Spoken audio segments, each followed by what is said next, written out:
Hello, and welcome to Haddonfield. I'm Nick Lathan. And I'm Peyton Lynch. And this week we're talking about Halloween 4, The Return of Michael Myers. And this is our guest, Kathleen Kinlin. Hi. Hi, Kathleen. Thanks for coming on. Absolutely. Thank y'all for having me. So we always start off asking our guests, what is your relationship to Halloween? How did you... Yours is pretty recent. Yes, mine to the Halloween franchise is pretty recent. I love horror stuff. I think I have always been fascinated with spooky things and Halloween the holiday. With this particular franchise, it started last week. It's been a whirlwind romance between the two of us. So I've seen number 1 and number 4. I wish I could be in your shoes right now. Oh, yes, we're newlyweds. What did you think of the first one? The first one was great. I have never, first of all, seen Jamie Lee Curtis that young. And She was 18? Was she really? Yeah, she was really young, yeah. One of the things I loved was she was obviously beautiful and did a great job, and her voice has sounded like an old woman like her entire life. In a mature so deep. way. Yeah.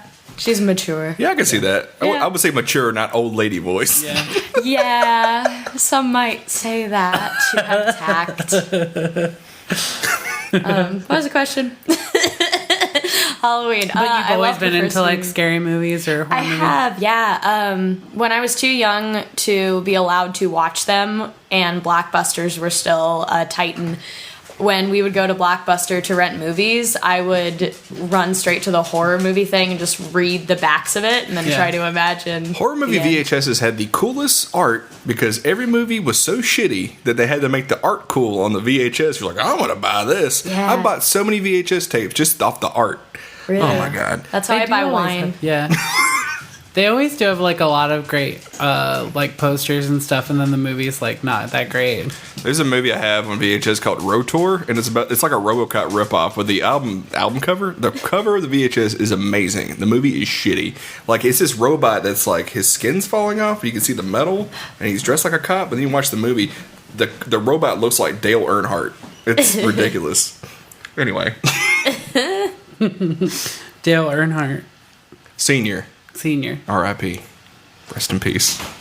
Did you do, so you like horror movies? Was that the end of your I'm sorry I cut you off. I just had to talk about No, VHS that's album fine. art. Happy to hear about Dale Earnhardt. Out of just curiosity, what was like your first big horror movie that you were really into? Oh, wow.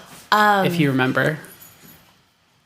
Or Well, I don't know if it counts as horror, but I think an early moment of realizing I had a higher tolerance or interest in scary things was when I was 4 or 5. My brother, who's 3 years my senior, and I were watching Indiana Jones and the Temple of Doom. Yes. And there's love a Temple of Doom. sacrifice scene in that where the priest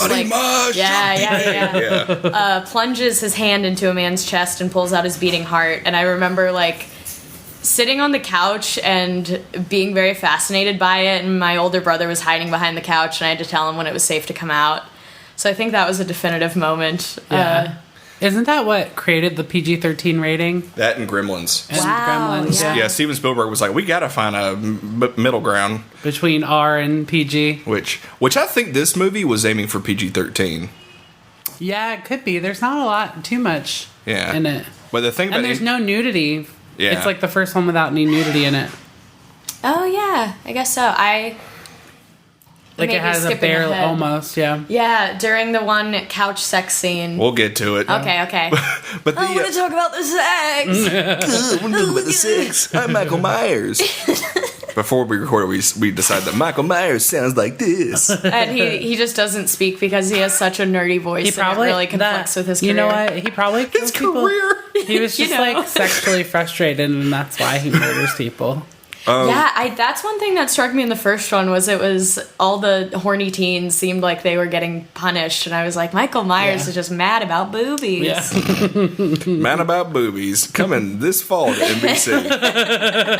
Man, to go back to the Temple of Doom thing, the thing that scared me was in the Last Crusade when the head Nazi, he drinks from the Grail, Yeah. He decays really fast. Yes. That used to scare the shit out of me. Well, yeah, I also have horrible nightmares, and I had one where it was like watching someone I care about like fast motion decay. I know, sorry. Surprise, night terrors. Surprise night terrors. Surprise. Surprise night terrors. Coming to NBC this fall. Okay. My scarily enough, like my recurring, Scarily enough? yeah. Well, coincidentally enough to the plot of this movie, my recurring nightmare was that my parents got killed in a car accident. Boo. Yeah, and I would like watch it on. I would see it on TV. Happen on TV. Oh, that's horrible. Yeah. Wow. Yeah. I wonder if that happened because did you watch a lot of TV growing up? Well, everybody loses their parents like in a car accident, like in movies and stuff when you're Yeah. younger. Yeah, and I read the book Flowers in the Attic like when I was much too young to read it. But in the beginning, the kids lose their parents in a car accident, and then they have to move in with their grandmother who locks them up in the attic and then calls them sinners. Yeah, I haven't read that, but why did I end up reading a synopsis of it? I don't remember, but isn't it like she tries to starve them to death and then it gets incestuous? And yeah. Well, actually, yeah. Not both parents die. Just the dad dies in a car accident, and then the mom like can't afford to take care of them or something, so she moves them into the attic, and then it turns out that the mom is actually trying to marry this other guy to get money, but she pretends that she doesn't have kids, so she starts like poisoning their food to like kill them. Oh yeah, that's happened to all of us though. Is this a movie? Because I need to watch it. I'm not going to read the book. They did a movie of it with they changed the plot a lot, but they did a movie of it with Christy Swanson as the daughter. Really? Yeah, Flowers in the Attic. It's kind of like a scary movie too. Wes Craven actually did like a first draft of it that you can read online. Yeah, but it's really controversial because the brother and sister end up like falling in love in the series. Yeah, That's pretty weird. yeah. Well, it's like when they go into the attic, they're like 12 or 13, and they're like there for years, like until they're like 19. So like Yeah. there's nobody else that they're seeing. So that's how it happens. But Yeah. it's still messed up. All right, but I made a big So on frown. that note, on that note, let's get into the movie. But before did you do your drive-in totals? Before we do that, we're going to go into the patent Joe Bob Briggs patented drive-in totals. We got 18 dead bodies, 1 dead dog, 1 asshole boyfriend, 1 posse full of rednecks, thumb to the forehead, rod through the chest, gas station explosion, transformer toss, shotgun impalement, head crushing, throat ripping, knife foo, and scissor foo. 3 stars. Yeah.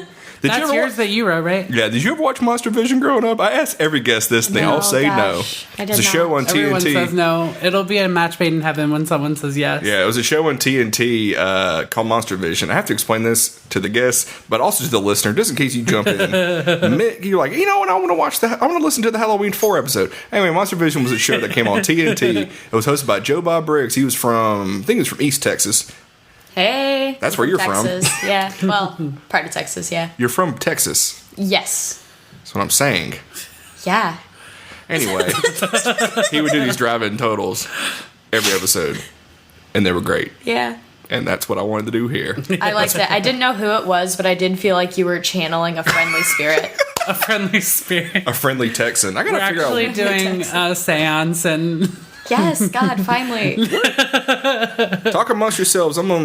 Let's get into it. But I'm gonna look up where Joe Bob Briggs is from. where Joe Bob Briggs is from. Let's start the movie talk. Yeah. While we do so we're that, I do doing- have a seance Yeah, thing. go ahead. It was weirdly sort of involved with how me and my high school girlfriend got together. Was my phone kept auto-correcting. Oh, he's from Dallas. Dallas, oh, that's closer to me. My thought it phone was kept somewhere else. auto-correcting dance to seance, so I said something a couple of times Let's about go to a dance seance. class, and it said seance class. And then when my mom was out of town, she like came over and we had a picnic in the graveyard. That's kind of hot, though. Yeah.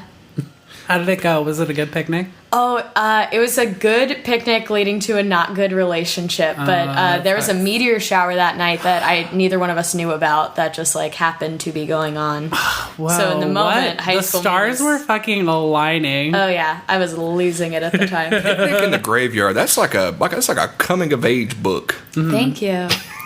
Yes, I try very hard title. to be interesting. Picnic in a graveyard. It's exhausting being interesting. And rich. And thin. So the very first thing we see in this movie is that it tells us the date, which is October 30th, 1988. Yeah.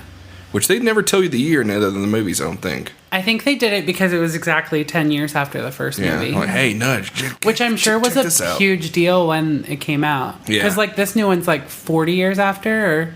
Is that true? New one's 40, yeah. Yeah. So it's like, imagine it coming out at the time you're like, oh my God, 10 years. Well, first we got 10, then we got 20. No 30. Now we got 40. No 30, yeah. Why couldn't we get a 30? Rob Zombie. Yeah, why couldn't Rob Zombie release his in 2008?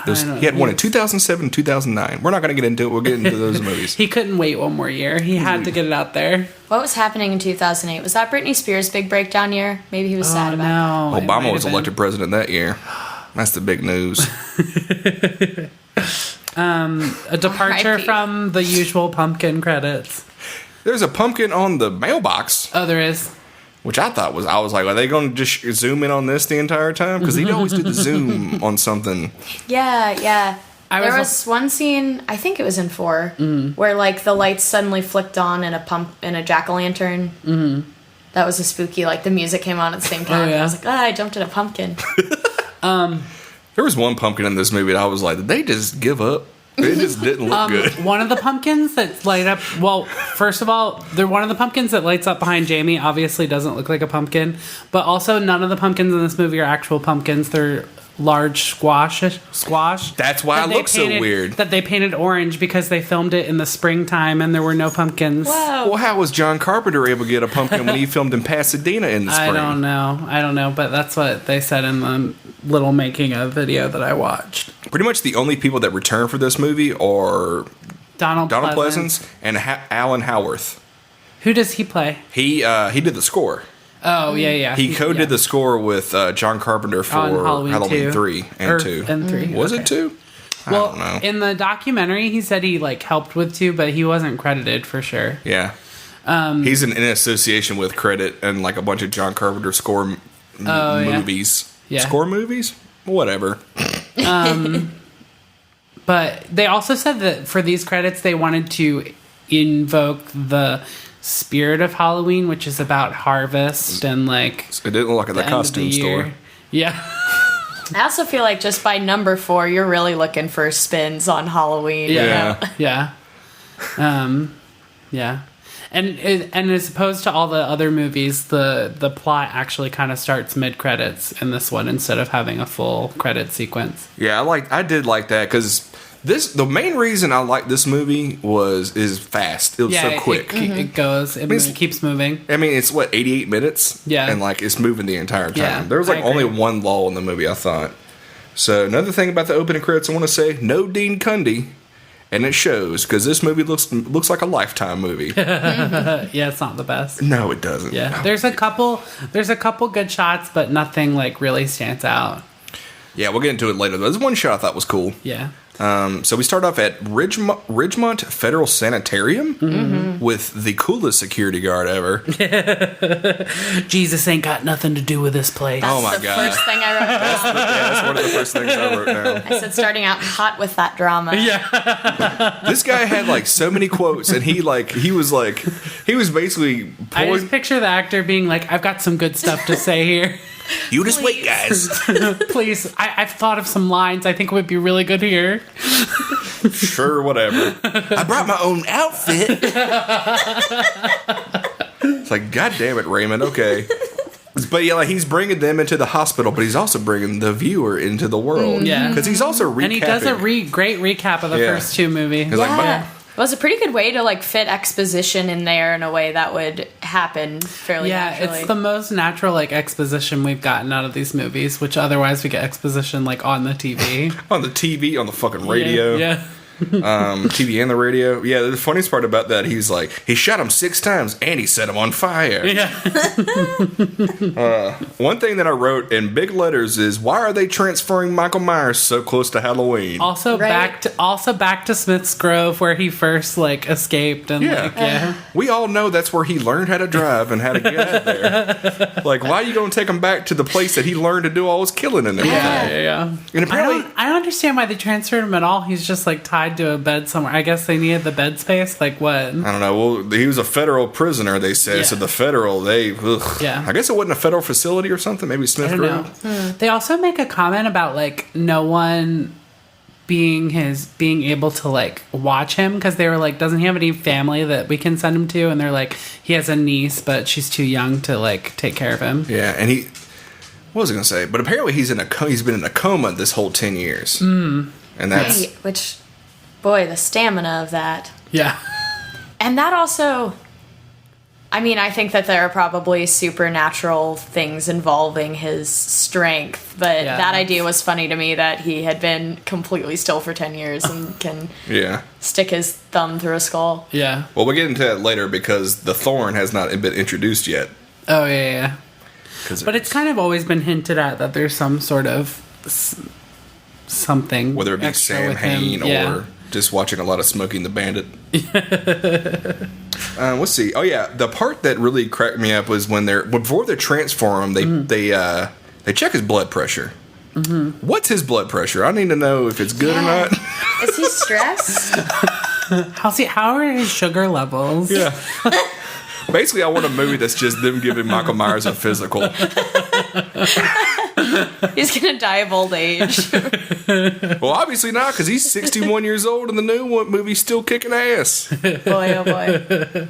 Love me some dumb details like that. Fucking checking his blood pressure. They spent so long focusing on it. Yeah. They do. And his little hand twitch. Yeah. Oh yeah, that's how you know. Yeah. So you know he's still active. He's vegan. He also lifted up his bandages, winked at the camera. And then put He also lifted up his bandages over his mouth and pulled down his lower lip.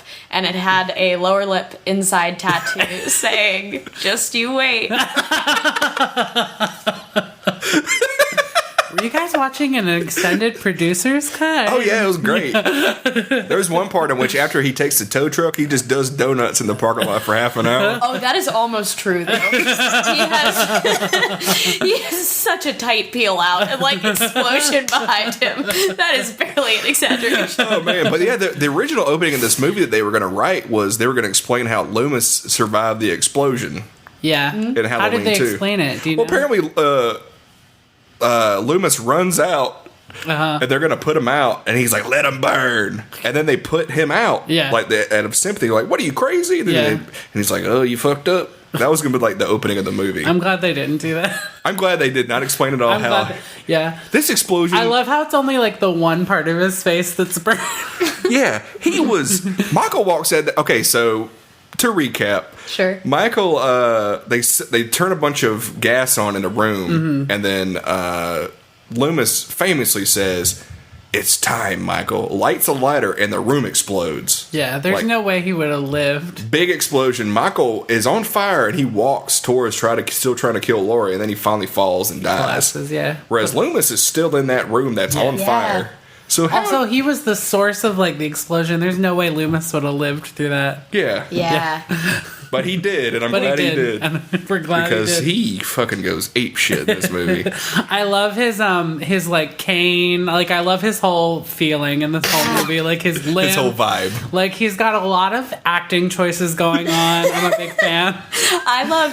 I was like, what is that accent? Where on earth do people sound like that? And also, this poor man has been right so many times and is still being gaslighted. Gaslighted? Ghostlight? So before we actually get to him, they're transferring Michael, and then that's when they bring up that he has a niece. Yes. And that's when Michael becomes violent, when he hears that there's like a niece, I guess, involved. He does in the version I watched, he does a Tim Allen. He also pulls down his bandages so his eyes are visible, and they go, "Ooh, God," and go really close to the camera. They pop out of his face. This one was actually in 3D. Yeah. And then in the version we watched, he was played by Jim Carrey. But yeah, the part that, oh man, so when they transfer him in the ambulance, just immediately the coolest thing ever. I got some hair on my tongue. I'm sorry. I have a mustache, but what What was I going to say? He puts his thumb through his forehead. I know, that's crazy. I didn't notice that the first time I watched it, but I saw it the second time. And then he smashes his head, insult to injury. Yeah. He already got a thumb in the brain. Oh, God. It's gross. Boy, oh, boy. Quick fun fact. Apparently, it takes about the same amount of strength to bite through a human finger as it does to bite through a carrot. Really? Yeah, but we just That's have a not lot that of hard. mental blocks in place. That's So then we cut to Jamie. Jamie Lloyd. Which, where'd the name Lloyd come from? I don't know. I'm assuming that must be her father's name. That they never mention. Wait. Oh, okay. Yeah, there's a theory that Lance Guest's character, Yeah, but Jimmy.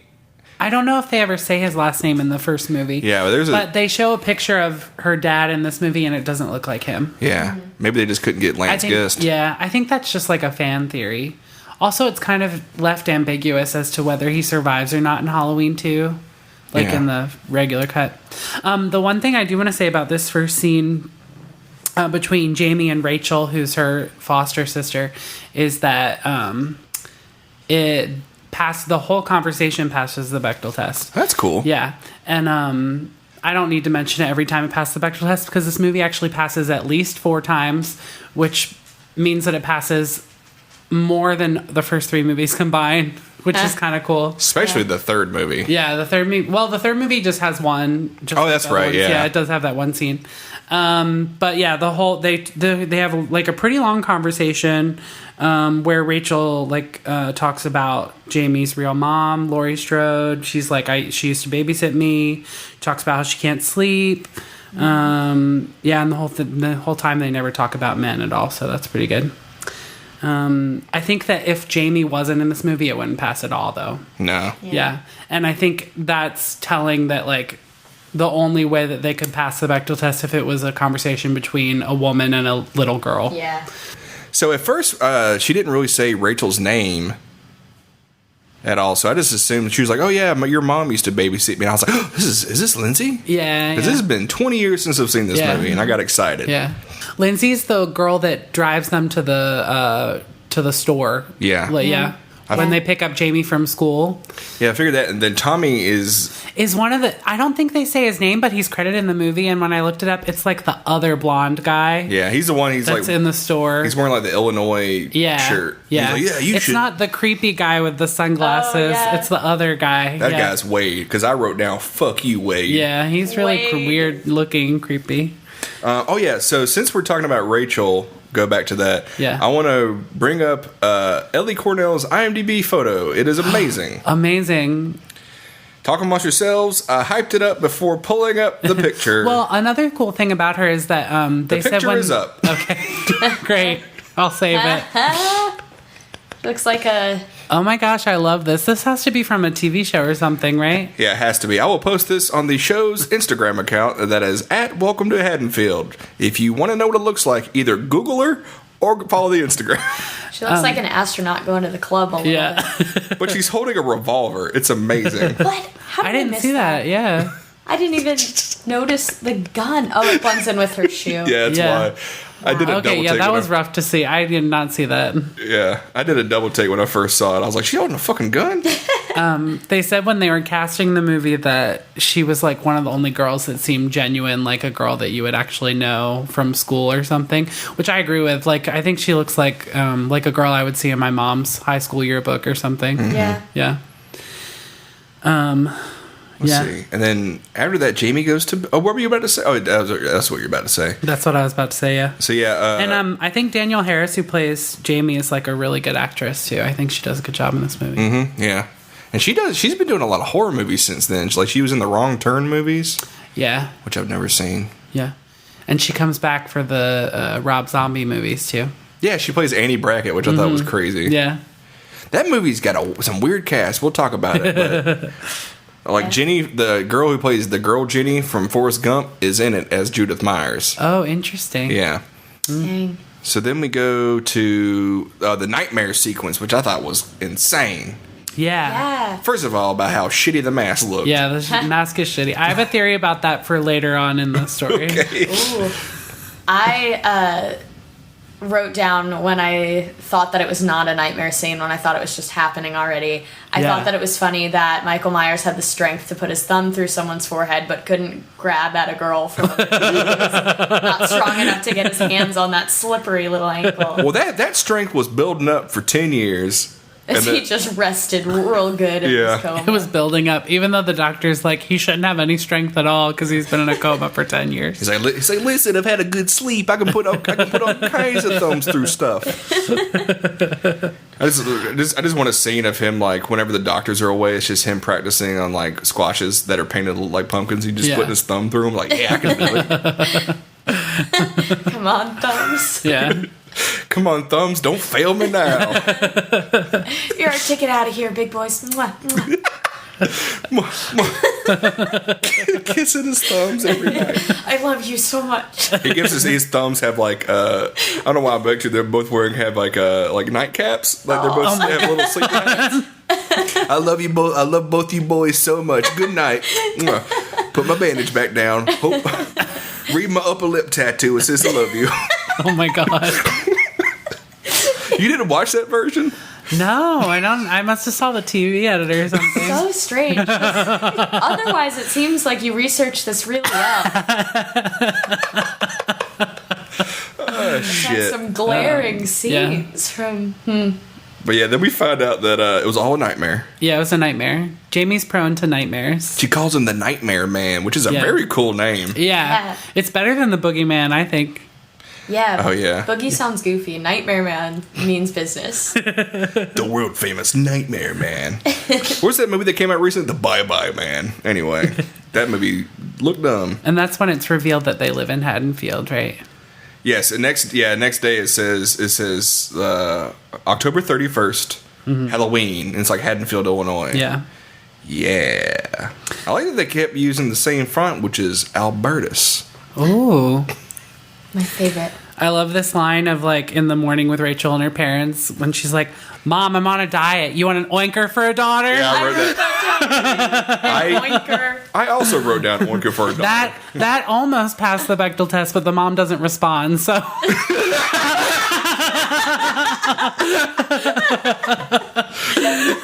Darlene, you son of a bitch. You know, We're so close. She just had to, like, cough in a way that sounded like, okay. Come on, women. Oh, man. So there's that conversation. Well, she has a date with Brady. Yeah, that's so they move on to that, so it doesn't pass at all. Son of a bitch. So she has to. The babysitter got sick, so now Rachel has to watch Jamie. Mm-hmm. Yeah, and then Jamie's like, "Well, if I wasn't born, then you would be able to go on that date with Brady." So She's so fucking dramatic in that part. Well, and Rachel had also said, I have to go on this. I'm paraphrasing. yeah, no. She's like, I have to go on this. Her mom's like, it's not the end of the world, and she's like, oh, isn't it, mother? If I don't go on this date, then I'll never get proposed to, and I'll never get married, and I'll never have kids, and they won't ever exist. She also Dramatic said, ass kids. tonight's the night I think he's ready to commit. To commit, yeah. Commit to what? You know, high school. I'm like, are they gonna start going steady? Like, Good God. And then from there we go to my boy, Dr. Sam Dr. Loomis. Loomis, yes. And he's burnt. He's got a cane. He's doing all kinds of shit. My favorite line he has in that conversation, because he's like, first of all, why'd you move him on Halloween? I said out loud to the TV, boy, I feel you. That's the same thing.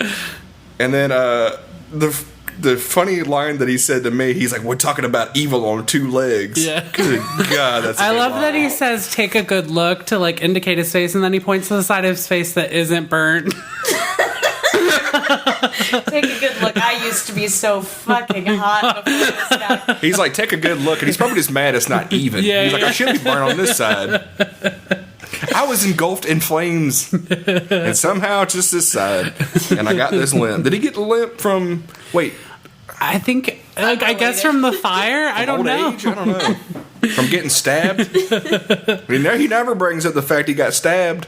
Did he get stabbed in the leg? He got stabbed in the side. Oh, well, And- but his leg is moving weird. That's what the Well, limp is from. maybe there's a muscle. I don't know. I'm trying to give this movie credit. I like to think he injured it skiing. Well, now he's like, no. He's like, now that Michael's gone, that's him I putting on can his go goggles. skiing. Yeah. Then we actually see Michael kill a mechanic for his coveralls this time. Yeah, that reminded me of Children of the Corn a little bit. Oh yeah. Yeah, there's a mechanic scene in Children of the Corn where he's like one of the only adults they let stay nearby because he doesn't tattle on them and he like shoos people away. But the shot looked really similar to how I remembered when they like come to get him for disobeying. It reminded me of that quite a bit. I haven't seen that one in a while. Well, not Rainy Nell's Parade because I really want to talk about this part. But right before that, Oh, sorry. there's the ambulance that they find in the creek. Oh yeah. In the crick. And I love saying creek. The funniest part about that to me was that there's blood all over the exterior of it. Yeah. I was like, what? Did Michael paint it? Like, what, Michael, would you...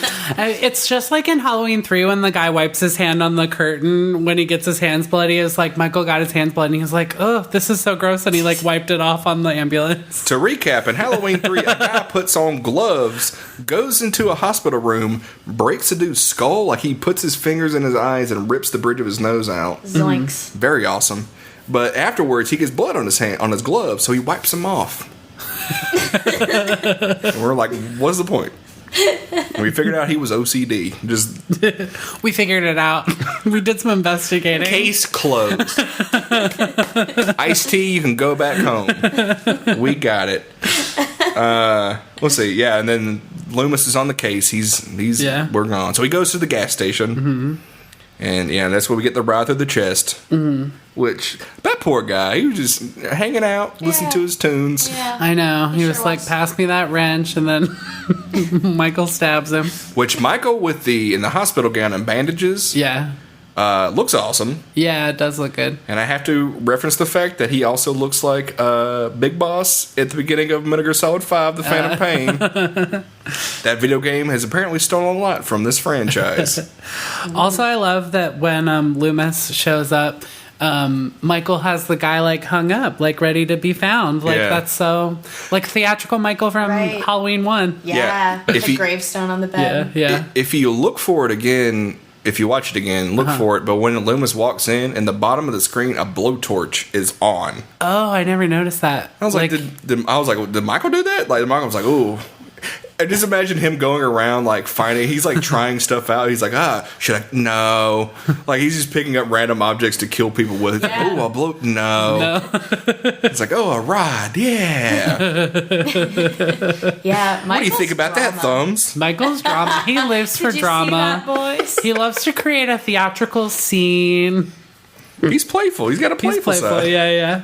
I mean, something I have found endlessly entertaining is he's obviously very good at killing people, but he's so slow. He's so impractically slow. It's great for the suspense, but also he's like a really strong zombie. Yeah. Well, that's like a joke that I have with my cousin. Like, you could run like 30 miles. You could drive 30 miles, and Michael Yeah. Myers would be like, oh, what's up? He'd be right behind Yeah, you. he'll be right Yeah. there. But then when you're actually running from him, he's super slow. Yeah, it's It's like they'll drive in a car to get away from Michael, and then he'll show up there like 5 seconds later. it's true. He's suddenly everywhere, but he's also the slowest walker I've ever seen. Well, we were talking about how, like, in the first episode, we were talking about how he's like, he runs everywhere, but you just don't see him do it. So Yeah. that's why Whenever he's breathing on so screen, heavy. he's slow. Yeah, I forgot about that. That's why he's breathing so heavy, because he runs in between. He's like, And he runs like so fast that like that's why he has to be so slow. you can't see him. He's supernatural. Yeah, he put the mechanic on display, and then Loomis again discovers the waitress, and he's got this with the smash phone. Because Michael's like, fuck this, I know Loomis is on my tail. I learned from the first two movies, time to break this phone and disconnect this cord. And then Michael, the reveal of him in the kitchen with the coveralls, and he's got it's the kind of like a bandage. Hitchcock shot where Yeah. it like comes in. God, God, it looks so cool. Yeah. Talking about shots not looking good. That's an awesome that shot. part looks great. And And then Sam Loomis misses him again with that gun. He pulls it. He's got a new gun. It holds more bullets. He shoots him 4 times. Misses. Oh man. The thing about he's like Michael, but they had that look. The bandages. I really wish Michael had the bandages the whole movie. The whole movie, I know, instead of putting the mask on. Got it. It looks so cool. It looks so much better, yeah. But I can understand from his logic how he has to wear the mask because he's like, yeah, it's Halloween, and I got the bandages. They know I got bandages. Ain't that right, Thumbs? So he shoots him 4 times, and then I wrote down. Because Michael runs out, I wrote down, I hope Michael steals Loomis's car. And then immediately wrote, even better. He steals a tow truck and blows it up the gas station on his way out. Yeah. That really had me going. Bam. He's like, fuck this, I'm out of here. Badass for sure. And like I wrote down Michael has clearly been watching Maximum Overdrive, and like in the theme of us, we're always figuring out, since Michael drives so much, what is he listening to? Michael is clearly listening to the song Who Made Who by ECDC when this is playing. And then Loomis, of course, shoots 4 more times when he's out of there. And then he's out of there. He blows up everything. He blows up Loomis's car, blows up the gas station. Like, how did he, like... That was a sick explosion. They really must have sunk a lot of money into that. It was kind of passing. They took all that mask money and put it into the gas station explosion. Oh my God, yeah. All the mask budget they wanted. Like, fuck that mask. We got to blow this gas station up. Yeah, especially in contrast to how simple some of the other special effects are, like with the gore and things like that. They really... It's a huge moment. They're like, what are they like in explosions? We got to put in Well, they love blowing up cars in the series. I think a car blows up in... It's 2, 3, and 4 so far. Mm-hmm. I don't think one blew up in the first one. Do you think there's more car explosions or conversations passing the Bechdel? Definitely. Well, actually, technically, there's more conversations passing the Bechdel test. But if they had it in the budget, I think they probably would have exploded more cars. Yeah, Halloween would have been about a mechanic who blows up cars.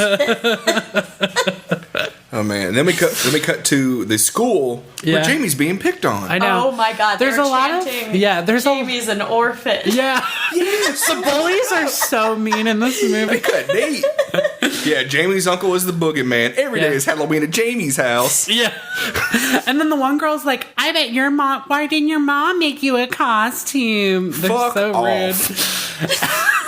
rude. Can you imagine how exhausted those teachers are? Yeah. My God damn it. No rest.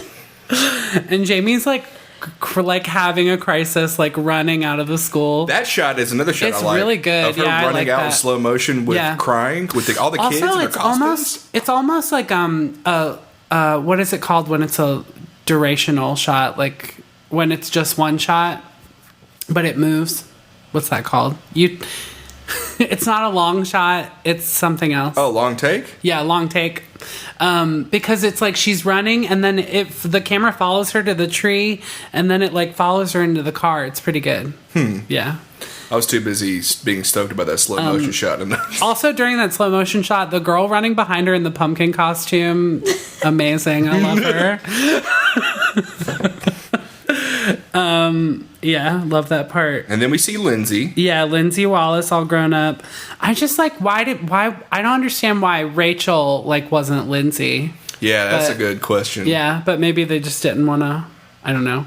Maybe they just didn't want to be too much. Like nudging, like, hey, remember her? Yeah. I don't know.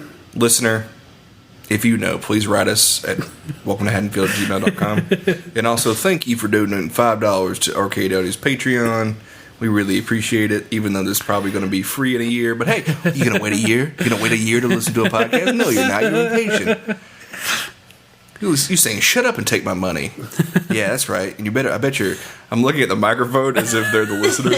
I bet you're doing that meme. It's Philip J. Fryer from Futurama, like, saying, shut up and take my money. Yeah, that's it. I'm sorry about a listener if I offended you in any way. Nick is snarling, I want you to know. I'm drooling right now. Sit down, Nick. Sit down. Hey, that's a bit from another podcast called Riverside Falls. You can listen to that and Queer Movie Night all on Arcade Audio. Arcade Audio. Discount store. Yeah, do you want to get ice cream? Discount Mart, yeah. Yeah, do you want to go to get ice cream at the discount store? Oh boy, yeah. And like a true ally, Jamie says, "Can we do both?" It made me think of that taco show commercial. yeah. The little girl's like, why Okay, not no both? los dos. Why not both? Yeah, she doesn't want to give up her ice cream, but she wants her sister to get a little. Yeah, exactly. Yeah. And that's when we see Brady, who's played by Sasha Jensen, who was in Dazed and Confused. Oh, I've never seen Dazed and Confused. I saw him and immediately freaked out. I was like, oh, but also, like, the minute you see him, you're like, oh, this guy is a creep. Oh yeah. he's kind of a creep in Dazed and Confused. Like, this guy is trash, and Rachel deserves better. Like, the moment you see him, you're like, no, thank you. I'm over Brady and his eyebrows. Exactly, yeah. Yeah, he's got some brows. He's got that's some for sure. intense eyebrows, for sure. On the eyebrow scale. His, like, look is, like, bordering on Neanderthal. Like, for real. Sasha, if you're listening to this, I did not say that. You can email him at queermovienight@gmail.com. Sorry. With headshot, resume, and how tall you are. Yeah. Oh, so you would date her? I wouldn't say no to a first date. Okay. Like, I don't Sure, date yeah. based on looks, mainly. Oh, man. This scene cracks me up because we have the classic dude trying on Wayfarers in a mirror. While he scopes out a girl in the mirror. Yeah. That dude is the most 1980s looking dude ever. The only thing missing was him driving a convertible and lowering his glasses. Yeah. While he looks like California Girls by... Yeah, he looks David like the Lee Roth bully plays. from, like, all of the John Hughes movies. Who is it that plays the bully Yeah. in, like, Pretty in Pink and... I don't know. I can't remember what his name is. It doesn't matter. Listener, please write us. Don't add us, actually. Don't add us. Another shot that I liked in the scene is when Jamie goes to find her costume by herself, and, like, it's very subtle. You see the Michael mask behind her. Yeah. Oh, that cracked me up because this town has been terrorized by a man wearing that mask. Yeah. Just the brazen insensitivity. That's what to sell it. that's what my theory is like, what if this isn't like the original Michael mask, but it's like a Michael tribute mask that's Yeah. like based off of the Michael killer. There's another theory I have in which it's the same company that made the original mask. Yeah. But they skimped on the materials. And Yeah. like this is not selling that well, but we still kind of need to make it. We'll use less latex and foam and all that stuff and make it look really flimsy and make it look like Johnny, get in here. Make it look like Johnny, get in here. Johnny, get in there. Make the you write What this is down. it, boss? I got it. I'm writing it down. Shut up for a second. All right. Don't let my cigar smoke make you die. But listen, Johnny, listen to me. Great idea. We'll save. It's not selling that well. Write this down, Johnny. It's gonna sell so well. I want this mask to look like if a strong gust of wind came in, it would fly right off your face. Yeah, okay, boss. All right, take that. Hey, I haven't received my Christmas present. Whenever the mask is made, that'll be your present. Oh, okay. I love you. Dad, I mean... Do you think the Michael... And scene. I'm surprised they didn't use any silver shamrock masks in the thing. Different universe. Different universe, it's true. Have you guys ever used one of those full head covering latex masks? as your No, Halloween never. costume? Yeah, I bet it's miserable It's inside. awful. I can't do Yeah. it for more than like 10 They smell minutes at horrible. a time. Yeah. I got one in my bedroom for the band Black Mount Super Rainbow that I wore for Halloween one year. Oh. It is disgusting. Yeah. I have a dead pig from Saw mask that has been a recurring bit for me, and I really can't wear it for You have long. a dead pig from Saw. Dead pig? Dead pig. Saw. Dead pig. Dead pig from Saw. Hi, I'm Jim, dead pig from Saw. All right. So yeah, the These mask are my is. thumbs. Do what? I said these are my thumbs. And these are my thumbs, Julian and Assange. That's a reference to a guy who was in the news a long time ago. Let me tell you about it. I got some fuzz in my jeans. I'm not wearing jeans, I'm wearing khakis. Oh my god. We're really staying on track for this one. I'm glad. We're 44 minutes in. I like that this movie does like a lot of really great nods to the first one, with Jamie wearing the like clown costume reminiscent of Yeah, Michael's that was really cool. I costume. wrote that down. Yeah. Yeah. And also in this point, there's like a nice blurring of like reality and like the nightmare that Jamie has recurring. Because like at first when you see Michael, you're like, oh, he's not really there. It's part of the nightmare. But then afterwards you do realize he's really there grabbing that mask. Yeah. Right. Yeah. Well, and that... They didn't even check the aisle when she was screaming. They didn't even look to see if anyone's there because they were like, this bitch is crazy. She just sees people, okay? Let me tell you about this most dramatic thing she did this morning. I said I couldn't babysit her, and she got so mad and ran away. I wrote a note down that just says, welcome to Gaslightville. Population Jamie. Yeah. Population. Poor Jamie. Yeah, I wrote down Michael grabs dumb new mask. And then we get to a scene that is very unnecessary. Loomis hitchhiking. Loomis. I love the bitch like cheerleaders and like jocks who are like, come on, old man, and then he's like running down the road. It's so ridiculous. That part is so weird because they're like, come on, old man, but they're in slow motion. But the speech is normal. Yeah. So it's like, it's so fucking weird. I was like, are they trying to make this movie longer? Like it's 88 Probably, minutes. yeah, because That's why all the slow motions in this movie, because like we gotta stretch. Like the director's editing, he's like stretch. We gotta make it longer. Throw in a crazy preacher. Played by the dude who his name is Carmen Philpe, which I never knew his name before, but he's in he plays it. He's one of those guys that always plays an old man. He's like Wilford Brimley. I love in his truck, like right above his head, he just has a sticker that says "I believe in the Bible." Yeah. I love that. I said I would watch a 12-part docuseries on the drunk preacher in the van with the bumper stickers directly above his driver's side window. We need to get the team behind Wild Country and Wild Country and get them to do this. Also, you can't kill damnation. It don't die like a man does. Oh my god. I know, and that was I could see Loomis's eyes being like, this was a dark horse, but I think I finally found a friend. Yeah, exactly. At first I was like, when he drinks his like alcohol, I was like, is Loomis like into this or not? And then he like has that weird smile at the end of the scene. I was like, I guess he is. Well, because can you imagine trying to connect or to go on like a first date with Loomis and talk about anything except for Michael Myers? He can't. Oh yeah. He'll relate something. Like you'll explain like it's like, oh my god, there's a new show on Netflix called BoJack Horseman. I've been burned, stabbed, beaten. That's my I've job. met pure evil, and its name is Michael Myers. Picture that woman calling her friend later that night, like, let me tell you how many times he shot this guy. Oh man. Okay, then we cut to Halloween night. Uh-huh.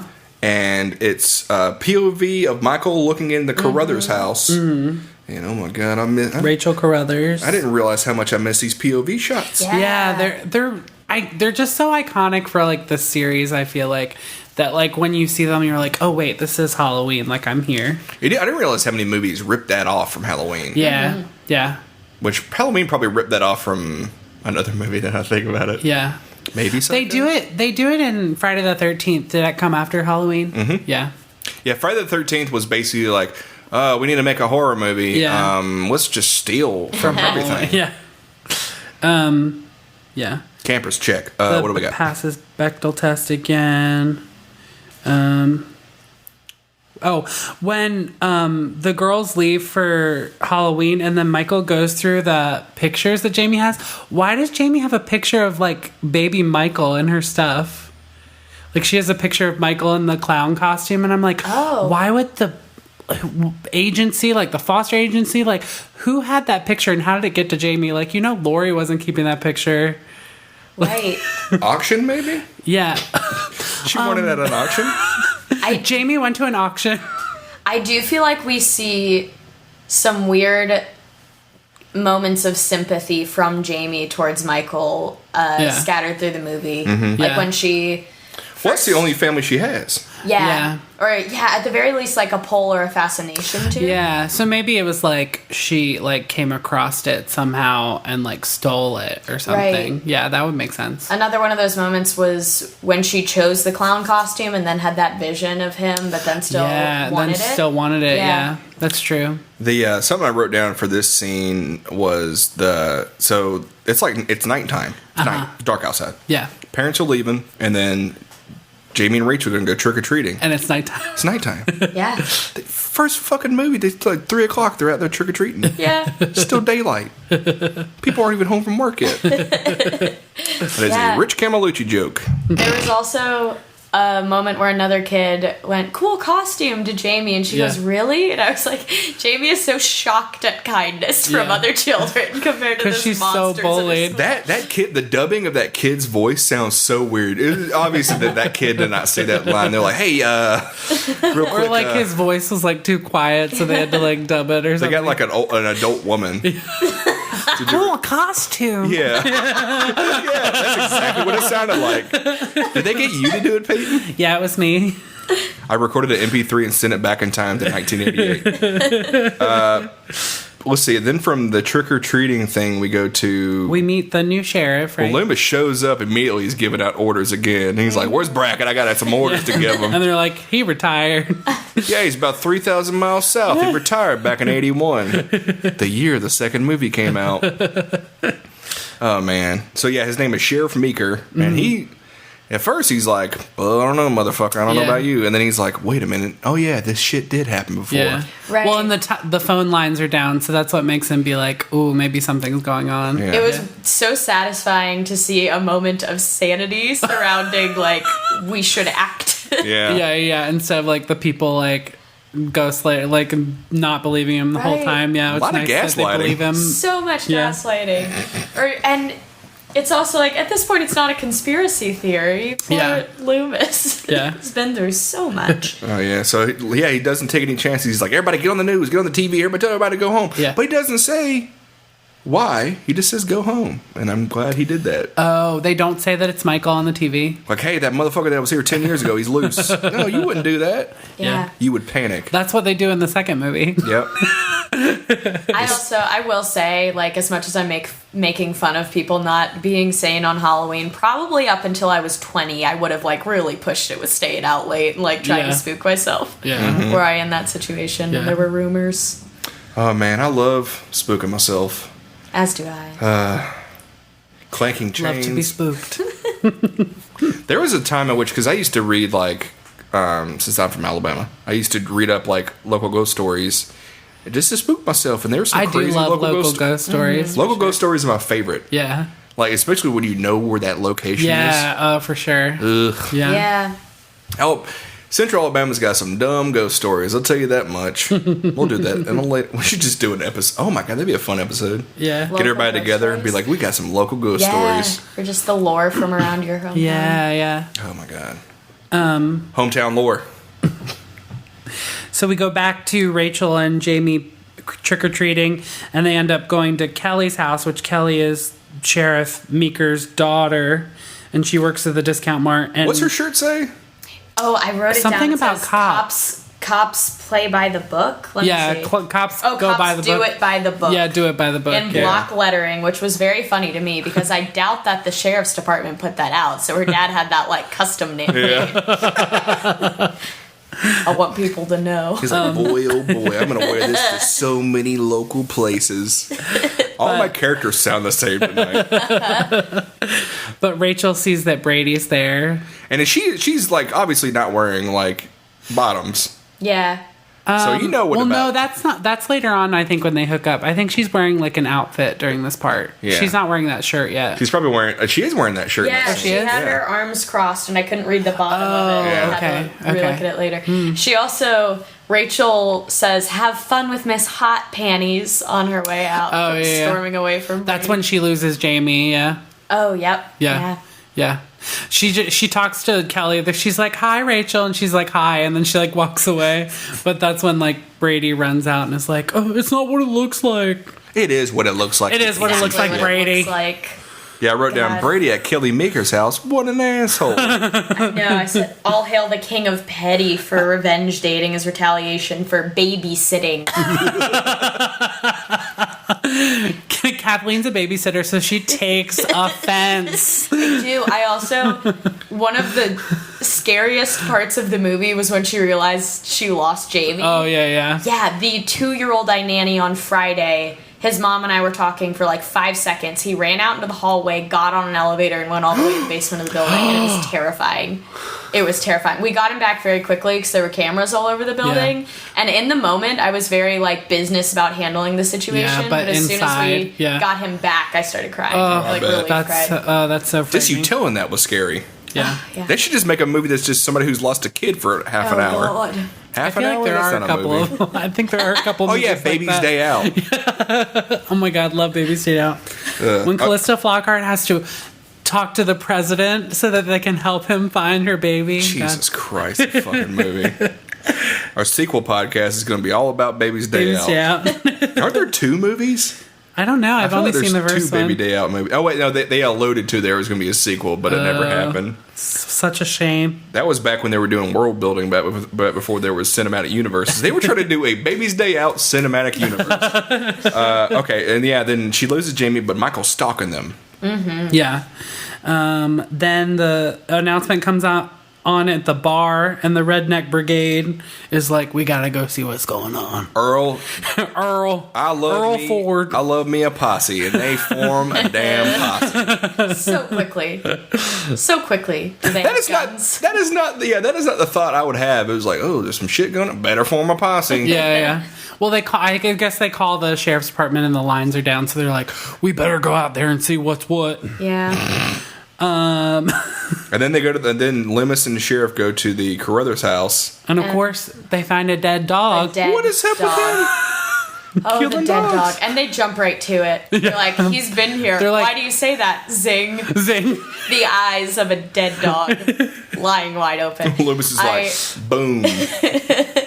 Told you so. The dead dog made me sad, but then I got happy thinking about that dog is a really good actor. That's a He talented played dog. dead so well. He was a good boy. I hope he got a treat.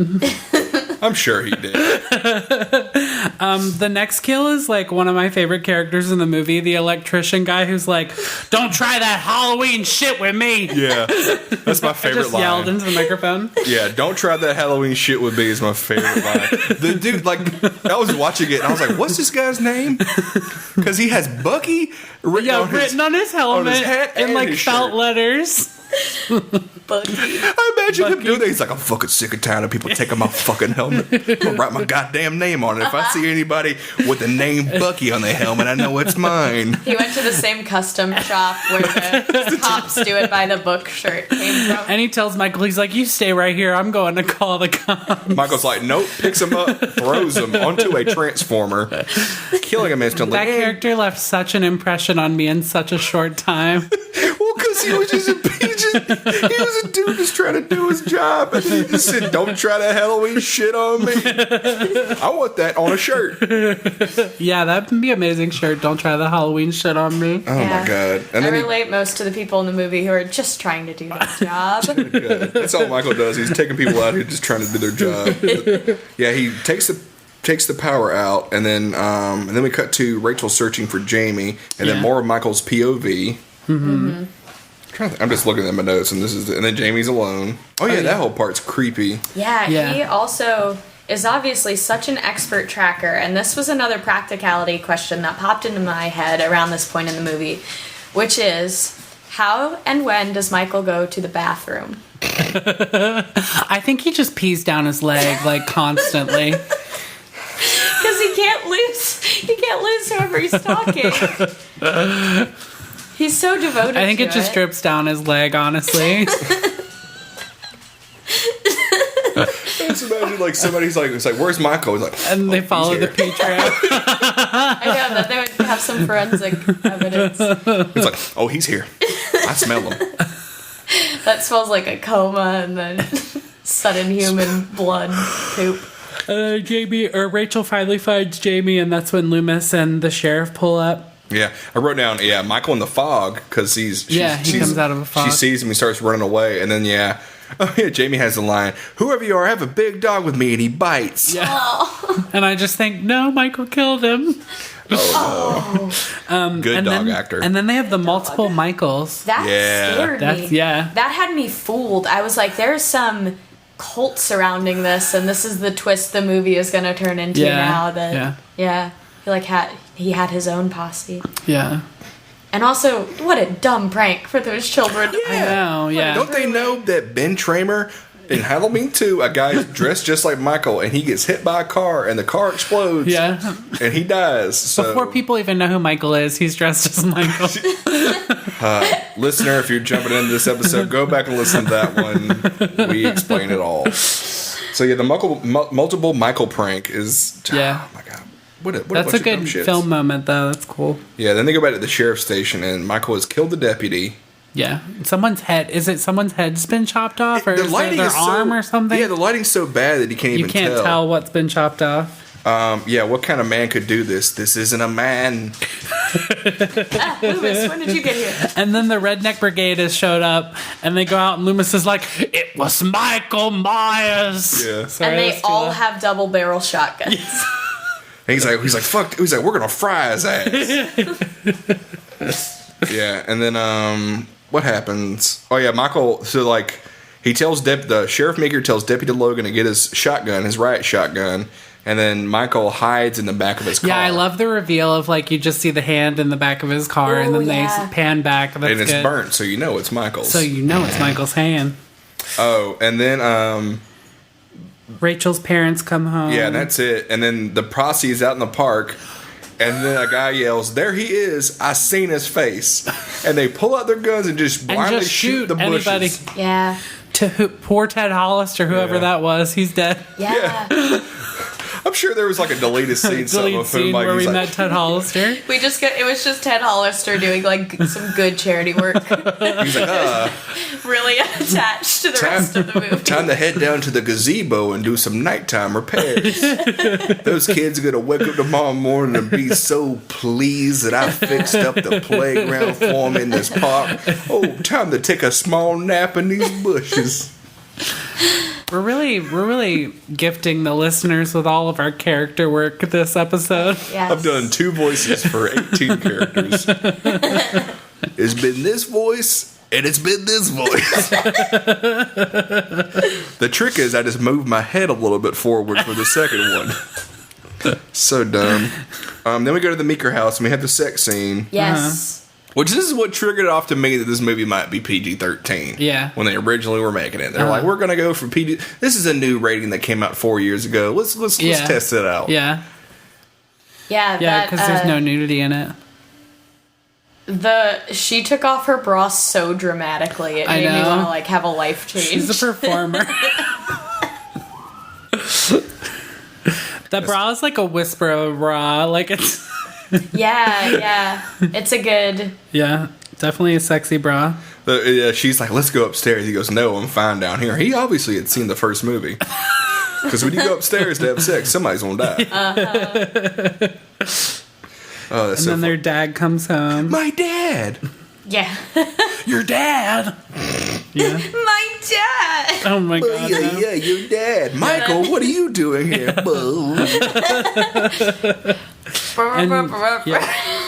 And that's when Loomis, Rachel, Jamie, and Sheriff Meeker, is that his name? Yeah, I wrote down. There was too many people to list, so I just wrote down Loomis in the gang. Loomis in the gang. In the mystery mobile. So poor Rachel now twice within hours has caught Brady cheating. And also, like, it's obvious, like, also, why would Kelly just be in the house in just a t-shirt when she has a friend over? Right. Like, it's obvious they were gonna have sex or were having sex. Yeah. And then her dad gives Brady a shotgun. Yeah. And he's like, if you touch my daughter, I'll shoot you with that shotgun. So yeah, at this point, he orders Rachel to take Jamie upstairs, and then he sends Brady to fortify the attic. And then Michael, of course, is on the loose at this point because Logan is pulled up in the squad car that Michael's in. And then he tells Logan to fortify the shutters, which we all know that Michael can break through slats. Oh, yeah. Them slats ain't gonna hold shit. Oh, man. Yeah, it's pretty cool that the sheriff's, like, actually giving out orders instead of Loomis. Yeah, he actually does his job. There's a cool shot when, after Rachel puts Jamie to bed, she comes down to talk to Deputy Logan, and you see Michael's reflection in the window when she walks away. It's like very tiny Michael head. That was cool. Yeah, and we got Jamie sleeps, and then Rachel walks through the house. And then she runs into Kelly, and this conversation does not pass the Bechdel test at all. Oh, boy. This was my least favorite part of the movie. I hate that she, like, blames Kelly for, like, Brady, like, being a jerk. Right. Yeah. Like, yeah. She's basically slut shames Kelly. And then Kelly, like, virgin shames her at the same time. There's a lot of, like, punishing women for liking to have sex in this whole... Well, I feel like in the first movie, it wasn't intended to be that way. Right, which I feel like it's more like they're, like, showing women being more sexually active and, like, enjoying sex, but it just, like, because it's a horror movie, they just got killed. But then after that, I feel like other horror movies were inspired by that to, like, create it as a punishment. Yeah, John Carpenter said this just because they weren't aware. Yeah, I read that today. Or one of the fan theories I read about was that Michael was triggered by sex, which I almost thought that in the first one. Yeah. Well, just because of the opening scene. The opening scene, it seems like that's what it is. The whole second movie, I just realized, the whole second movie is Michael tying up loose ends. Yeah. He's like, I got witnesses. Better take care of them. Yeah. What do we got? Oh, yeah. The sheriff is trying to contact the state troopers, I assume, on the radio. And then Loomis leaves. And they're like, do you know how to stop him? He's like, nobody knows how to stop him. Oh, yeah. And Loomis leaves. Yeah. Then Kelly goes to bring the drinks out, and she finds out that Deputy Logan is dead. Do you know, what did he do to Deputy Logan? Did he chop I was trying to figure it out. She's like, I thought you'd like some. Yeah, I thought you'd like some coffee. And then, like, brings it in and sets it down and all this stuff. And meanwhile, guys, you just see the back of a guy in a rocking chair holding a shotgun. If you don't see the face, you know he's either dead or not who you think it is. Right. Yeah, and then, like, all you see is, like, his head and his hand. And his hand in a weird position, So I don't know if he, like, crushed him or something. Yeah. It's very vague. Yeah. And then we get another one of those being held in the air kind of deaths, which is cool. Dude, I was like, he turned that shotgun on her, and I was like, Michael, better not shoot. And then he stabs her with it. Yeah. He impales her with a shotgun. I was like, there's no way he'll shoot her. No way. Because I thought he was going to, but I was like, haha, dumb move. It's going to be so noisy, it'll give them a warning. And I was like, oh, no, he's a good killer. Yeah, he's a good killer. How tall do you think he is? He's like 6'something. He's for like, sure. Nick Castle's 6'4". Yeah. And the guy who played him in this one is 6'2". Yeah, in this version that we watched, Michael, he looks at the camera, he goes, he nods his head, winks, and then does the impalement, and he was like, and then he puts his finger on his mouth, and then he tiptoes out of the room, and he goes, "I'm hunting everybody. I'm hunting wabbits. Everybody. I'm hunting everybody." You need to watch this version, Peyton. It's great. Yeah, it sounds amazing. I got it on Betamax if you want it. And then Rachel's in the radio, which I don't know how she doesn't hear this commotion. Yeah. And the funniest part about this bit, the troopers are like, "Yeah, we're leaving in 5 minutes. ETA's like 35." And then they're like, over, and she's like, okay, over. And then he's like, oh, time for it. And she was like, over and out. She guessed pretty well in that situation. I just want a version of this movie where the trooper's like, all right, we're getting in the car, putting the keys in the ignition, starting at ETA 29 minutes. And Rachel's like, okay, I'm gonna go and let them know you're coming. No, stay on. I need someone to talk to while we're driving. I don't want to fall asleep. I don't want to fall asleep driving. My sister's upstairs. I'm just so sleepy.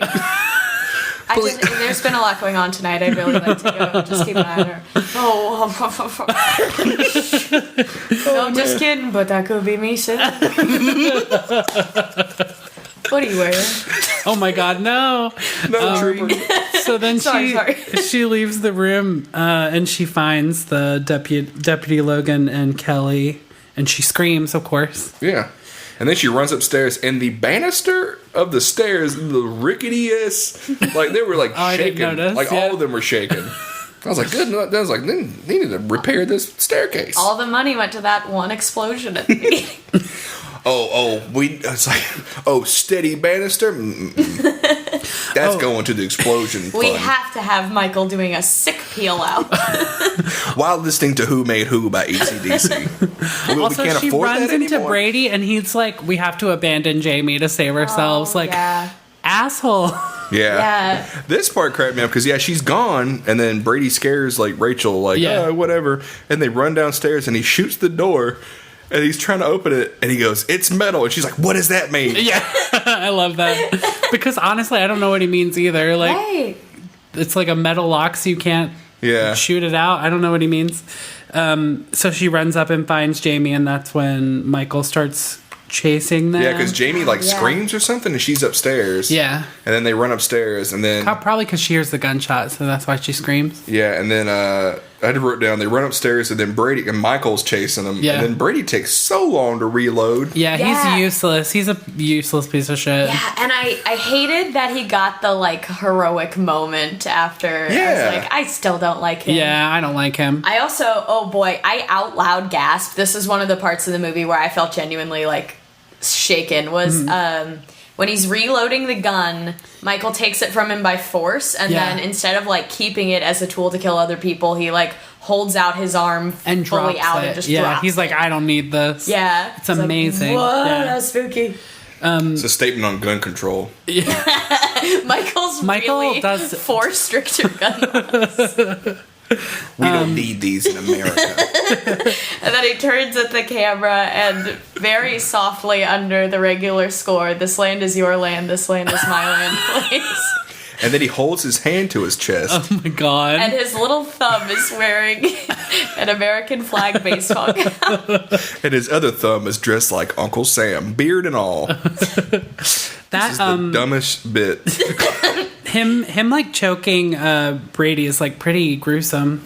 He chokes him and breaks his... And breaks his pulls his head from his shoulders almost. It looked like his thumb was going into his cheek too, Yeah. I think. Yeah. I'm remembering that a correctly. lot of thumb action from Michael in this film. Well, He was really doing some hand exercises while he was strapped down. I love He's doing them push-ups where you just on your fingers. I love when Rachel and Jamie throw the luggage down the stairway, and then seeing Michael pick up the luggage and then move it back as he comes up the stairs. He's like, little you know, I used to be a bellhop. he did it so tenderly and so slowly. Yeah, I wrote down, because they're heading upstairs, and I wrote down, Michael finally gets a damn knife. Yeah. Oh yeah, he finds that kitchen knife. Not a bread knife this time. I love the rooftop sequence. I think it's really cool. Yeah. Of her with Jamie on her back and climbing up the rooftop. She's holding on to her like Yoda. Yeah. Yeah. She's like, you can do it, whispering in her ear. Yeah. I wonder if I need to go back and watch it. It probably is just the actress, but in Aliens, when it's she has Newt on her back, when you go back to the behind the scenes and you look, you can tell sometimes it's a doll of Newt and not the actual actress. I think it actually is Jamie. They probably could not afford a doll. Jamie, yeah. I think it's just actually Jamie. All the money went to the explosion. Also, I love the part when Rachel's like, go down to the chimney, and Jamie's like, I can't, and she's like, well, try, damn it. Yeah. That part was great. And the funny, whenever Michael gets on the roof, it's the most awkward climb up ever. He's like, ugh, hold up, I'll be there. Hold up, I gotta put my foot up. Give me a second. It just looks so awkward to me. Yeah. Oh man. And then let's see, she lowers her down with almost over. She lowers it down with some cable. Yeah. Yeah, she ties the cable around her and then lowers her down. Yeah, and then she dangles. Michael gets her, yeah. And then Rachel falls off the roof. Yeah. Ugh, that's rough. And then Jamie finally gets off, runs, and then Michael comes after her. And then Rachel's alive. Yeah. Yeah. That was I legitimately whispered like "Run, Jamie" when she was when she talking was trying to Rachel wake and her Michael up. was coming Yeah. up behind him. And then Loomis grabs her. Do you think it's somebody else? But it's Loomis, and he's like, "Where's the schoolhouse?" Yeah. That was my biggest jump in the movie. Was Was when Loomis grabs Loomis Jamie. grabbing her very suddenly. If I was the kid in this movie and he yelled at me, "Where's the schoolhouse?" I would immediately be a smartass and be like, "You mean the school?" Right? Which is another. Where is Dr. Loomis's dialect from? Truly, where and when? He's British. Sorta. He has that like. Is the actor really British? Is Yeah, that- Donald Pleasance is British. So maybe Okay. that's his like American, like his attempt at an American accent. I don't know. It's just gruff. Yeah. Go Yeah. on, Wolf. It sounded a little bit like I forget what it's called, but when older movie stars in like black and white era were trying to sound upper class, and it Well, was that's like that's between- actually is it transatlantic? I forget what it's accent, called, dialect? but like Yeah, I know what you're talking they about. actually created a dialect for Right, movie stars yeah. back then. Yeah. I want to Yeah. say maybe it's not transatlantic, but it's something like it. Yeah, Yeah. something Yeah. like that. I know what you're talking about, but I can't remember what it's called. It then reminded we- me of that. And they get to the school, and Loomis shoots the lock 4 times. Yeah. So he is out of bullets. So he's out of bullets. So he doesn't have any bullets for the doors on the inside of the building. Yeah, because I think that gun he has holds 12 rounds. Oh, okay. I want to say. I wasn't keeping track. So he shot 4 times, 3 Yeah. sets of times. Gosh, And then- Jamie just crying and running this movie. She's got stamina. And then, they try to get to the doors, and then Michael throws Loomis through the glass door. And for a split second, it looks like he's wearing the Ben Tramer mask.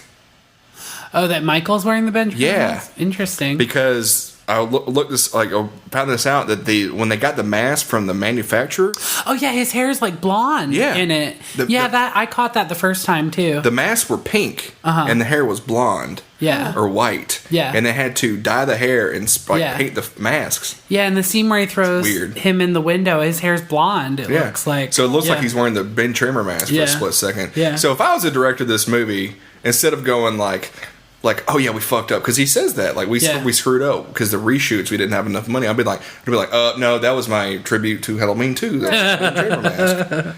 Glad you caught my reference. Why I'm not sweating. Drinks water. And then Michael almost gets Jamie, and then Rachel shows up with the fire extinguisher. Also, how did Rachel get there so fast? Right. Quiet. Quiet. And then here comes Earl and the Redneck boys. Brigade. Earl and the boys. You're like, let's get this bastard. And then the guy's like, well, now that I thought about it, why don't we just let the police take care of it? They He's like, suddenly screw it, let's get out of here. hyper rational and like passive. They're like, remember when we shot that innocent guy? Let's think about this. Yeah, you're When we right. just murdered someone together. Yeah. Could you imagine Ted's wife getting a call? Oh no. Yeah, Lorraine. They thought it was Michael Myers. But he was down there fixing the seesaw at the park. You know how he likes to nap in the bushes. He has to go at night because he takes care of our no-legged dog all day. He's so gentle. I'm not gonna love again. Aw. Sorry. I like this whole truck sequence. I think it's really good. They leave. Yeah, they leave with the leave Haddonfield with Jamie and Rachel. Yeah. And then the troopers arrive, and they are like shooting guns and Yeah. stuff like that. Yeah. I guess to signal them, like, hey, Yeah. I don't know. Like, I don't why know they were what they're that. doing. They're rednecks. He's doing like, yeah, we just got out of Haddonfield. He's back there. And he tears the people off the back of the truck and then climbs over. And then he like tears Earl's face off. Before Yeah. we get Yeah. to that, Oh, sorry. Michael's hanging on to the. Yeah. He's hanging on the He's tailgate hanging the on entire to the time. bottom or something. How is he doing I that? don't know physically where he would be in Yeah. the car, and I mean, I don't know that particular model. But Yeah. you'd think it would be hot. Yeah, it was like a 1980s Difficult. like Ford F-150, and like he's hanging onto the back. There's like a Buster Keaton short in which Buster Keaton like gets on the back tire. Oh yeah. Like, it's a bit, and like that's what I was like. I just pictured Michael doing that the entire time. Like, it's like he's looking at the camera in the version I watched. Yeah, he's looking yeah. at the camera, and because it explains how he does it. He's Yeah, looking at the camera, I've seen and that video, yeah. he looks at the camera. I'm talking about Michael Myers. Oh, yeah, He looks yeah. at the camera and he shushes the camera like they don't know I'm back here. Yeah. You need to get that version. But he tears Earl's face off. That's crazy. I wrote down he rips his throat out Roadhouse style because Yeah. Patrick Swayze famously rips out somebody's throat in that movie. But yeah, he stabs 2 guys, and then like the third guy's just chilling. Didn't hear a freaking thing. Oh, a lot of wind tonight. Yeah. And then that dude just gets thrown off, and we just assume he got killed. Yeah. Yeah. And then the sequence where Rachel's driving. Yeah, and she's I trying love to that. throw him off. Oh, it's so good. I did, and even the practicality of this guy just got his face torn off, and it's And she pushes kind of him cold, out. but she pushes him out to like take the steering She's wheel. like, and I it's have like, to. "Get It's in." like, Yeah, wouldn't you do the Yeah, same it's thing? like survival. Well, I just love in horror movies where I see someone making smart moves. There's Yeah. something so satisfying about that. And I having think still- Rachel for most of this movie Right. makes really smart moves. Yes. And it makes me think of part in Mad Max Fury Road. Max gets shot in the hand with an arrow, and like he could have just like instead of pulling it out, he just hits his hand on the side of the car and just and like pushes Pops it all the way his through. out, And I was like, I would have done the same thing. And my friend was like, No, you wouldn't have. I was like, It makes sense. Yeah. There's a modern horror movie called Hush. Have you guys seen that? Not yet. It is Oh, on wow. Netflix and is It in my is on queue. Netflix. I really liked it because she was brilliant, like far ahead of what I would have done for Escape Methods, and Yeah. it was still such Mm-hmm. a struggle and so difficult. That's great. Yeah. That Yeah. whole sequence is great. Michael hanging onto the roof was weird, and then he headbutts the windshield. Yeah. Which I thought was pretty cool. I guess he had a Yeah. wrench on his forehead. Yeah. And then what does she... Does she like veer off or something? She like slams on the brakes or something, and he flies and he off. finally flies off. Yeah, and he gets up and he's still holding a knife. Like he had a death grip on that fucking thing. Yeah, yeah. Strong thumbs. And is that when they do like the Michael shoot 'em up? Yeah, well, she hits him with the truck. Oh, yeah, that's right. She's like, "Die, you son of a bitch!" It was scripted as 5 hits. They Yeah. filmed 3 and they edited it down to 1. Wow. Oh. Excuse me. Yeah, I read that. And then, he hits and goes flying, and then he finally loses grip on the knife I wrote down, signaling he's alive. Yeah. And then they get up there, and then Jamie is like in the truck, and they're like, "It's like stay She's here, like, I'm gonna "Stay go." here, Yeah. yeah. And then get some, and then Jamie's like, "No." No, Yeah. I'm gonna go out. Another weird moment of Yeah. sympathy. Yeah. Well, you imagine like that's your uncle, and he's Yeah. finally like dead. Yeah. Like you're gonna want to investigate. Yeah. That's how I'm like giving this movie credit. And then Well, she I mean, touches I his. think it pays off. Yeah, but yeah, Yeah. And then she touches his hand. There's like a sort of a moment of significance with that before the cops are like, "Get out of the way." And then he grabs the knife and is gonna stab her. And they're like, "Get it Yeah. out!" And they shoot him so many times. Yeah. And they miss it's like a Rambo type Yeah. of thing. Yeah. and they miss him a lot because there's a lot of sparks flying Yeah, up behind him. Yes, but Yeah. also that first shot looked like it would have torn somebody's stomach out. Yeah. It was they all had large guns ready. Yeah, they shoot him so many times, and then he falls into what I assume is a well. Yeah, yeah. It seems Oh, like it's I a thought well. it was like a sun and sinkhole. I was into that. It's like good. It's like, yeah, there's just a line. He's like, "Thank God we didn't fill that sinkhole." Bring the Like truck my in. wife told me to. But up. It looks at the camera. Bye. That's when they take Jamie and Rachel home, right? Yeah, and then Darlene, the mom, takes Jamie upstairs, runs the water, and that water gets hot instantly. Fast, yeah. Boiling water. And then a mask homage to the first movie. Yeah, and then she grabs the scissors. scissors. Yep. Well, we see We the don't know sweet who it is, point yeah. of view shot, Yeah, and sweet then point of view shot. hand grabbing the scissors, Ugh. and I was like, Michael, what? How are Yeah, you? yeah. How'd you get here so quickly? Yeah. And then and then like it shows the shot of her at the top of the stairs with blood on her. Yeah. And Mirroring. her, as in Yeah. Jamie, had put on the mask Yep. And and stabbed her mom yeah. to death. And that's like mirroring the shot from the first movie. Yeah, where, when he comes out. Yeah. Yeah, And that Loomis goes actor- to shoot her. Yeah. Oh, that part's great. Yeah. Yeah. He's like, I got some more. I'm gonna reload it. Why is he so like, I reloaded? I think it's like an old prospector. Boy. So stupid. And that's the end of the movie. Yeah, That's that's the final crazy. shot. Yeah. With them screaming. Yeah. Poor Loomis. I Poor know. Loomis. He's And like, he goes, here we go again. yeah. But yes, I loved all of those weird moments where I was like, why would she Yeah. keep that costume? Why would she Yeah. go over and want to stare at his It face? sort of pays off, Yes. yeah. Yeah. That suddenly flipped for me, as instead of being like a hole in logic of how a person would behave, it was like a mind blowing thing. Yeah. Yeah. Yeah, and then next movie, of course, she's back, and then the Thorn trilogy wraps up with the sixth movie. The fifth movie. Well, also, what I read is that before they went back to the idea that this was going to be a Michael Myers movie, when it was going to be an anthology, the fourth one was supposed to be like a ghost story. It's supposed to, like how the third one was a witch story, this was going to be a ghost story. But for the fifth movie, the plan with the ending of this movie was to have Jamie be the killer and her be evil. But then they backtracked on that because they wanted to have more Michael. So, well, they probably realized, like, oh yeah, 3 failed because we didn't have Michael. So if we don't bring Michael back again, then it'll fail even more. So let me do the total kill count. Michael, to this point in the franchise, has killed 29 people. Wow. How many did he kill in just this movie alone? He killed 4 in the ambulance, 2 at the gas station. He killed Bucky. He killed the deputy. He killed Deputy Logan. He killed Kelly. He killed Brady. He killed 3 rednecks. He killed Earl. Were you counting? No. 6, 7, 8, 9, 10, 11, 12, 13, 14, 15. He kills 15 Wow, that's people. a lot. Yeah. So in this next movie, well, I guess I'll just wait till the next episode, but like in the next movie, Jamie is not evil at all. Interesting. Yeah. I gotta watch it. You know how movies go. How do we usually end this show? Well, did you have any other behind the scenes stuff you want to do? I didn't do any research. I did want to talk about the fact that we failed last episode to bring up the fact that Joe Dante was going to direct Halloween 3. Halloween 3. God, we brought up 1,000 times on the freaking podcast, and then we found out this information, and I totally forgot about it. I knew about it, forgot about it. Also, did you see that Halloween 4 is going to be one of the haunted houses at Halloween Horror Nights this year? Yeah, and I think that's kind of... Yeah. Okay.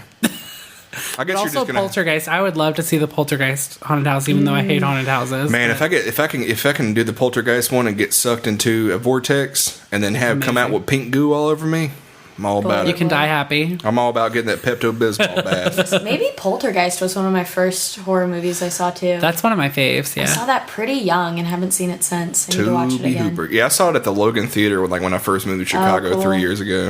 I think it's one of the scariest movies because it's like so like everyday type of thing, and it's like not a lot of there's like no kills in it or anything, but it's like scary. I was talking about this with my friend Letty whenever she was in town last week.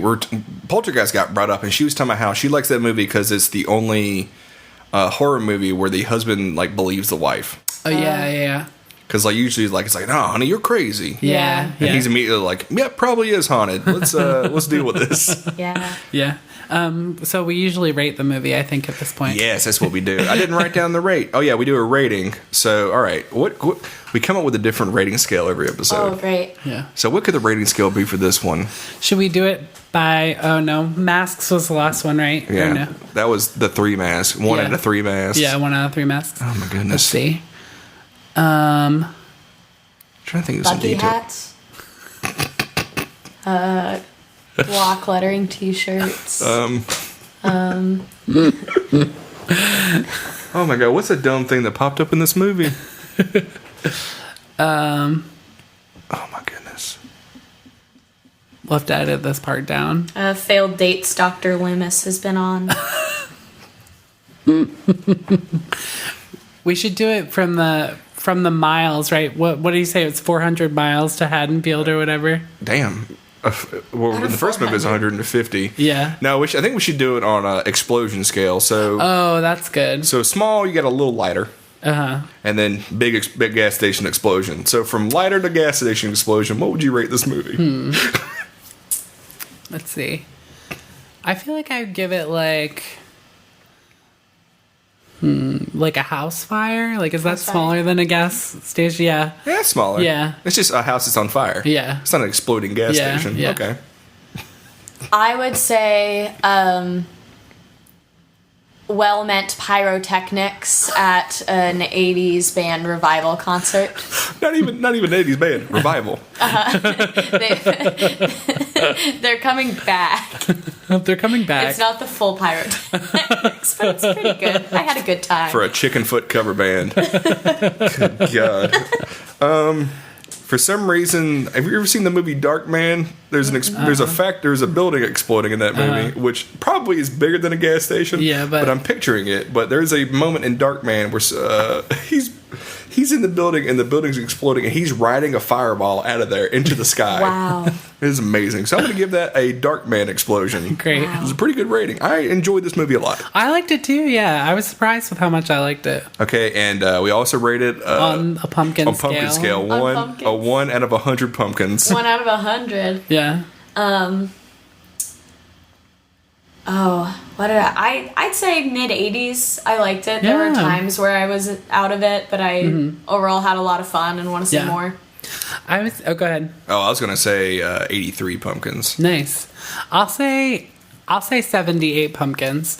I do like that the movie passes the Bechdel test so many times, but also like I hate the like animosity between women, which you haven't really seen in the series previously. So that's kind of a step backwards. Yeah. But I love how fast the movie goes. It's got great pace. Yeah. I like And a that simple they plot. and I like that they have a child actress in it that like really gets utilized. She's not just like a thing that they added for funsies. Yeah, and we also steal a thing from another podcast on Arcade Audio called Married with Movies.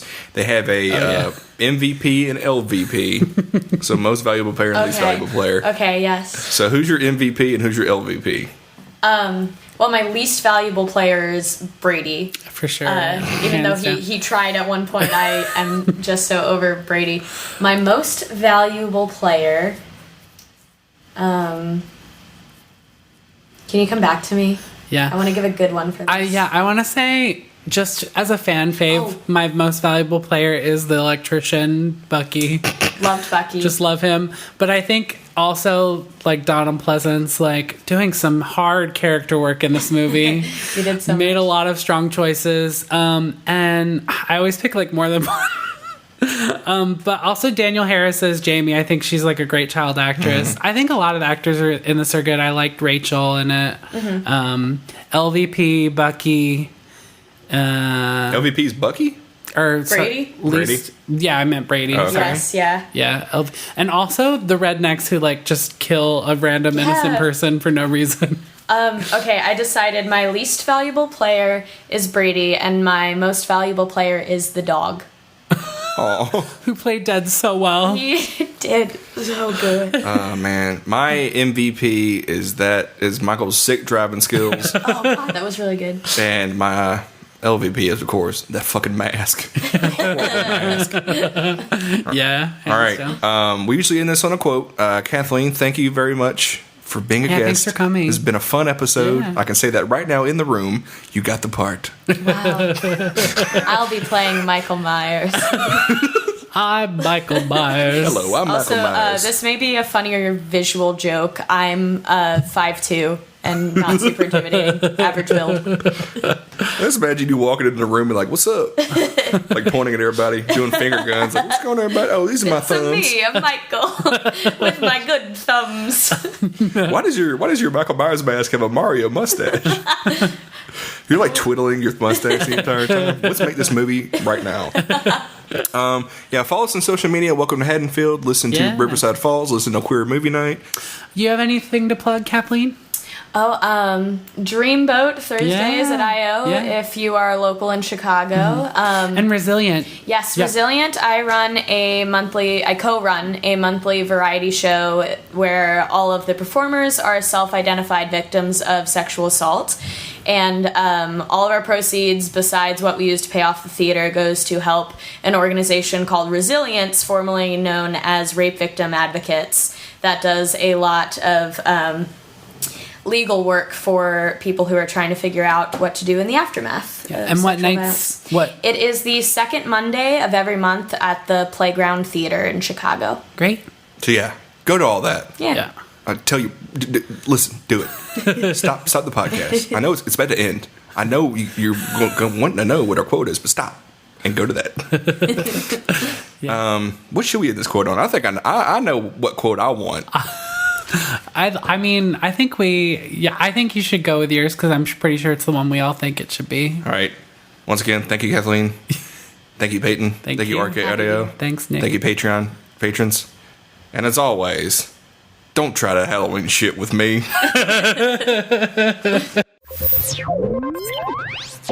Thank you for playing Arcade Audio.